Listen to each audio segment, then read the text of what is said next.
안녕하십니까.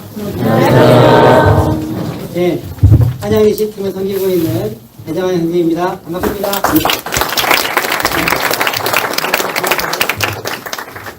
네, 제 얼굴 잘 보이죠?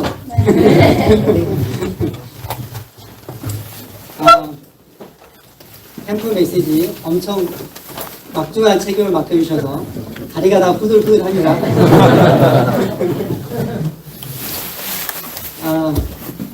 저는 이번 메시지를 준비하면서 하나님께서 제게 너무 큰 은혜를 주셨습니다. 예수님께서 나를 위해서 베푸신 그 십자가 사랑에 대해서 다시 한번 떠올려 보면서 너무 큰 은혜가 됐고, 또 하나님께서 나를 만나 주셨던 그 순간들을 다시 한번 이렇게 떠올려 볼 때 그때 그 감동이 다시금 이렇게 전달이 돼서 저는 하나님께 너무 감사한 시간이 됐습니다. 오늘 하나님께서 저에게 주셨던 그 은혜와 축복들이 이곳에 계신 우리 형제님 자매님들에게 잘 흘러갔으면 정말 좋겠습니다. 네. 저는 이제 예수님의 십자가 사랑, 그리고 예수님의 부활, 그리고 주 안에 거하라, 이 세 가지 파트로 해서 나누도록 할 텐데요. 아까 스포츠를 하신 분들도 있고 그래서 약간 지금 아까 이제 뛰기도 하고 막 그러셨잖아요. 그래서 졸릴 수 있는 타이밍이에요. 그렇지만 20분입니다. 20분 동안 잘 집중을 하신다면 정말 큰 축복을 누리시리라고 믿습니다. 네.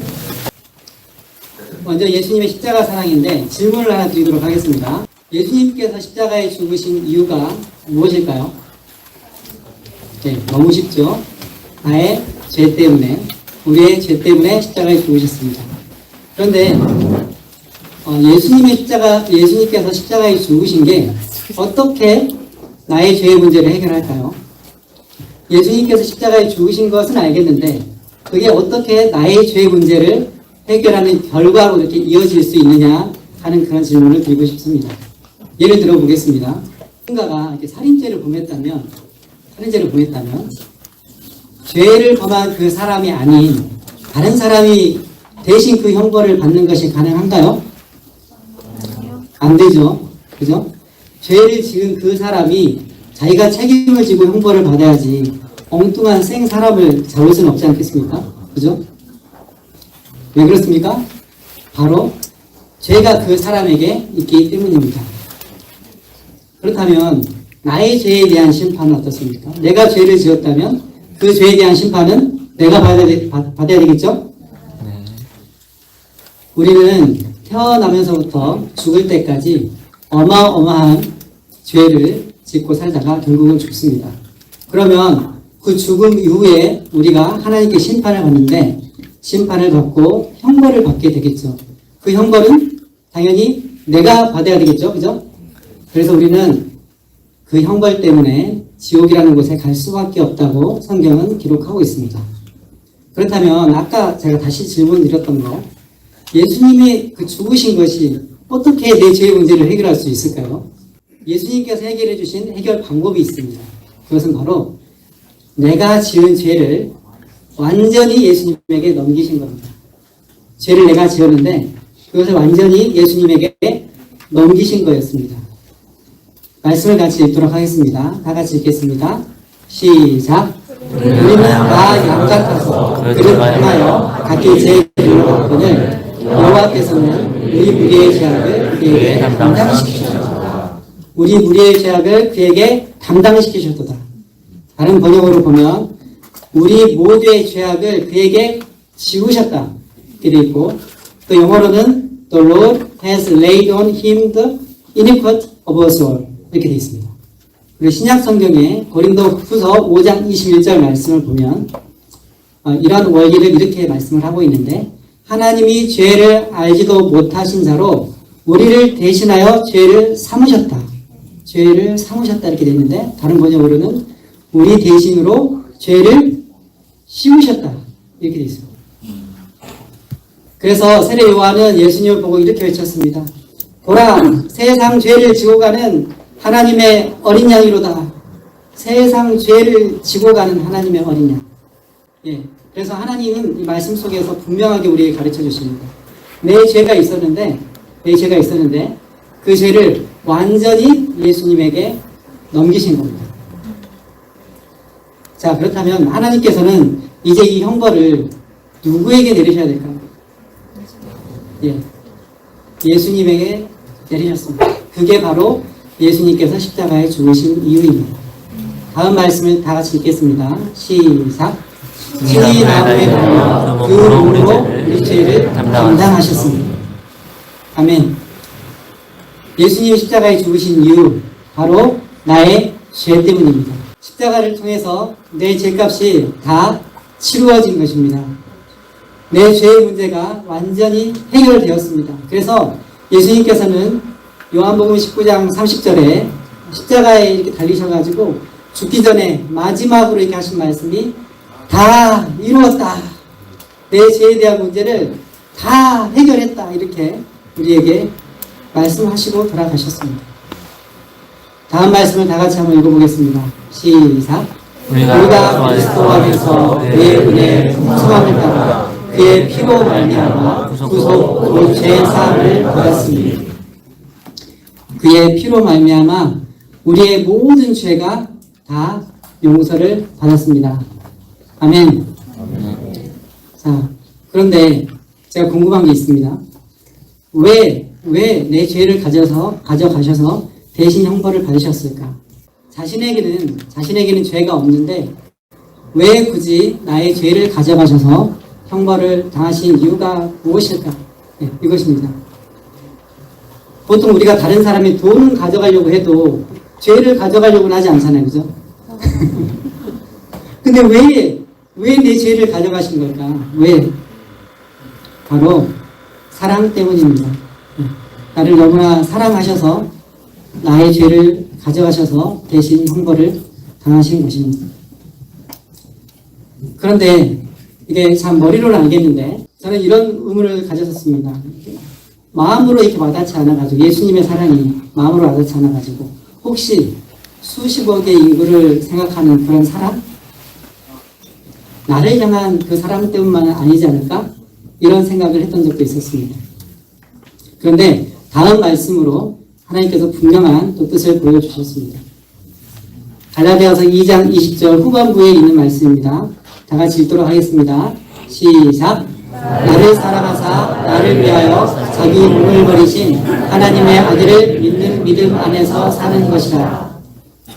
나를 사랑하사 나를 위하여 자기 몸을 버리신 하나님의 아들이라고 나를 사랑하셨다고 이렇게 분명하게 말씀을 하고 있습니다. 그래서 예수님께서는 숫자가 많아서 희생하신 것이 아니라 바로 나를 사랑하셔서 자기를 희생하셨다는 그 말씀입니다. 다음 말씀에서는 더 이런 하나님의 마음이 더 분명하게 드러나는데요. 이 말씀을 제가 설명을 해보겠습니다. 선한 목자가 있었어요. 선한 목자가 있었는데 양이 100마리가 있었습니다. 그 중에 한 마리 양을 잃어버렸어요.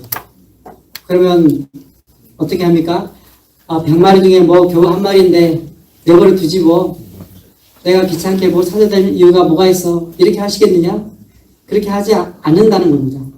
그 99마리의 양을 들에다 그대로 두고 잃어버린 한 마리 양을 찾아서 떠나신다는 겁니다. 떠나실 때 그 목자의 심정이 어떻겠습니까? 이 양이 도대체 어디서 얼마나 고생을 하고 있을까? 얼마나 굶주리고 있을까? 어떤 맹수의 위험 앞에서 힘들어하고 있지 않을까?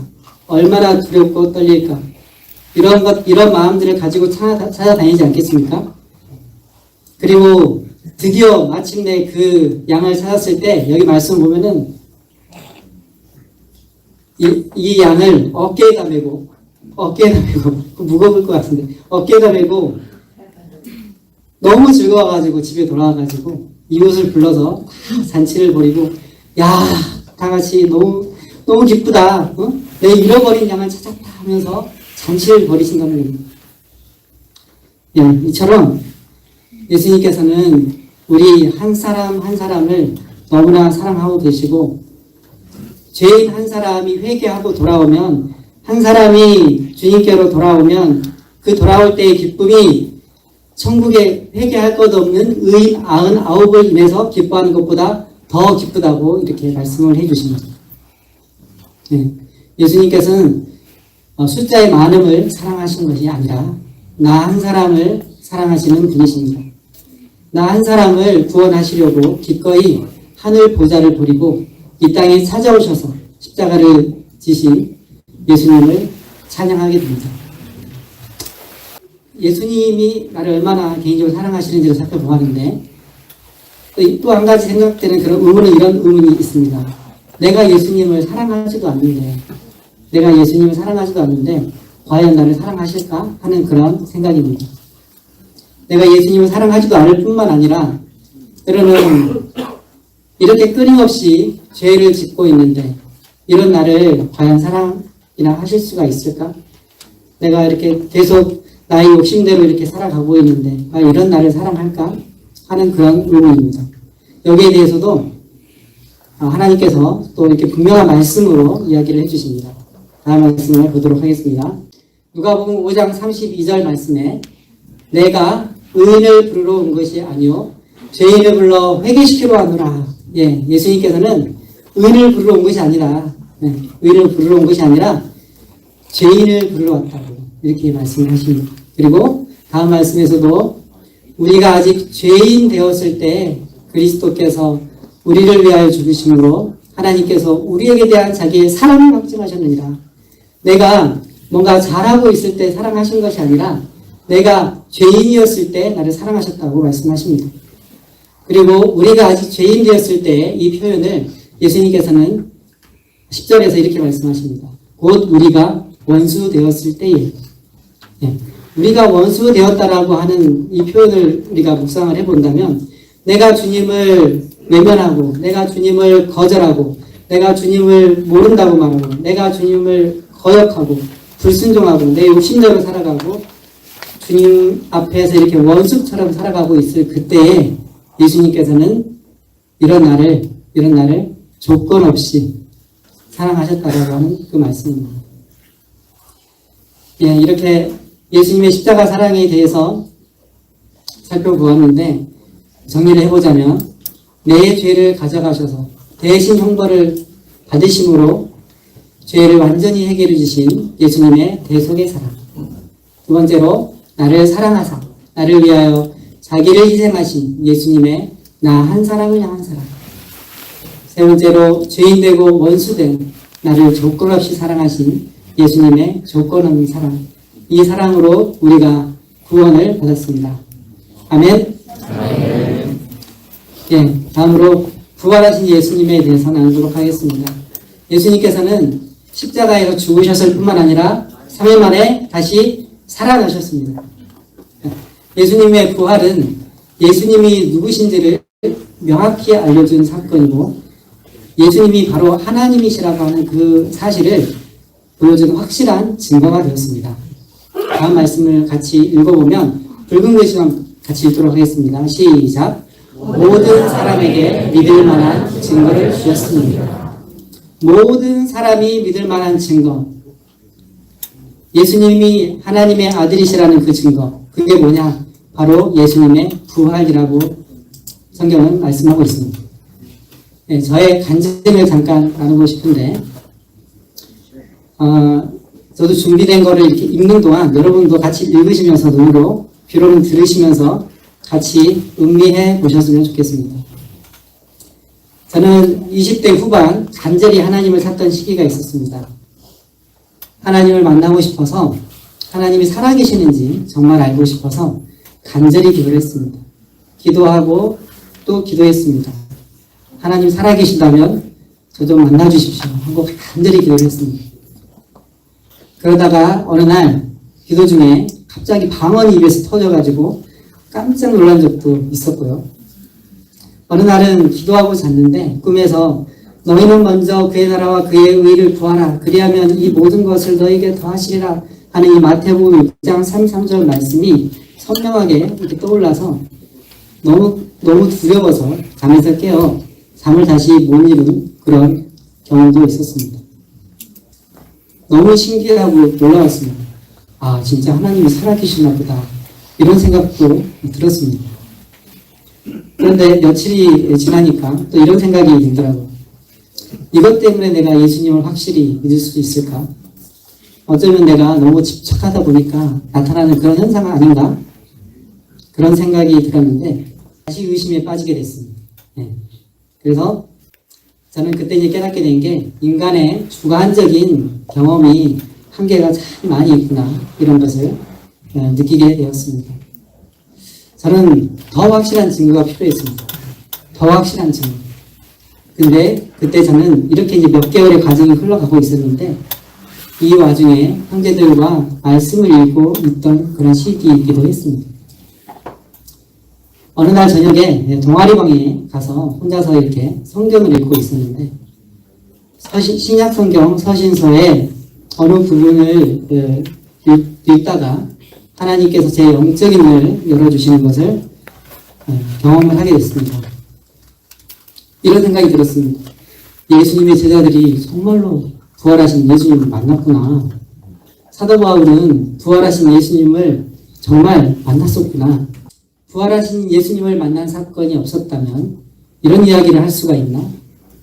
부활하신 예수님을 만나지 못했다면 이들의 삶의 변화가 정말 있을 수가 있나? 다 도망갔던 제자들인데 어떻게 이렇게 변화가 됐을까? 그리고 제자들의 정직한 증언들, 예를 들면 사도 바울은 이렇게 증언하고 있는데 맨 나중에 만삭되지 못하여 난자 같은 내게도 보이셨느니라와 같은 그런 증인들이 진실하게 다가왔고 구약의 예언이 신약에 성취되는 여러 부분들이 이렇게 오버랩 되면서 정말로 예수님이 부활하셨구나 하는 것을 깨닫게 되었습니다. 누가복음 24장 45절에 이에 그들의 마음을 열어 성경을 깨닫게 하시고 성령께서 저의 마음을 열어 성경을 깨닫게 해 주셨습니다. 저는 너무나 기뻤습니다. 그래서 성경책을 가지고 노천국장으로 나갔습니다. 성경책을 들고 혼자서 이렇게 외쳤습니다. 신약과 구약을 주신 하나님을 찬양합니다. 감격과 감동이 물밀듯 밀려왔고 저는 나의 하나님을 만났다는 그 놀라운 그 사실에 마음에 큰 평강이 찾아왔습니다. 예수님의 부활은 예수님이 누구신지를 분명하게 보여줍니다. 그리고 예수님이 하나님의 아들이시라는 것과 사람의 몸을 입고 이 땅에 오신 바로 그 하나님의 아들이시라는 것을 분명하게 보여줍니다. 부활하신 주님을 만난 도마와 같이 우리도 이렇게 고백을 할 수가 있습니다. 나의 주시며 나의 하나님이십니다. 네, 다음으로 주님 안에 거하라 이 파트를 나누기 전에 예수님께서 이렇게 우리를 위해서 선물을 준비하셨습니다. 놀라운 십자가를 통해서 그리고 부활을 통해서 정말 우리를 위한 선물을 준비하셨습니다. 근데 이 선물을 주려고 하는 사람이 아무리 주려고 해봐도 받는 사람이 받지 않으면 그 선물은 나랑은 상관없지 않겠습니까? 그죠? 선물은 내가 받아야 그게 되는 거겠죠. 예수님께서 주시는 이 선물을 받을 수 있는 그 방법은 바로 나를 위해 십자가에 죽으시고 부활하신 예수님을 믿고 마음에 영접하는 겁니다. 예, 그렇게 할 때 우리는 모든 죄를 용서받게 되고 새로운 피조물로 거듭나게 되고 하나님의 자녀가 됩니다. 예, 그리고 나서 우리는 주님 안에 거하는 놀라운 삶으로 초대를 받게 되는데 예, 요한복음 15장 5절 말씀을 같이 읽도록 하겠습니다. 시작. 나는 포도나무요 너희는 가지니 저가 내 안에 내가 저 안에 있으면 그 사람은 과실을 많이 맺나니 나를 떠나서는 너희가 아무것도 할 수 없습니다. 예, 주님 안에 거할 때 과실을 많이 맺고 풍성한 삶을 살 수 있다고 이렇게 약속을 해주십니다.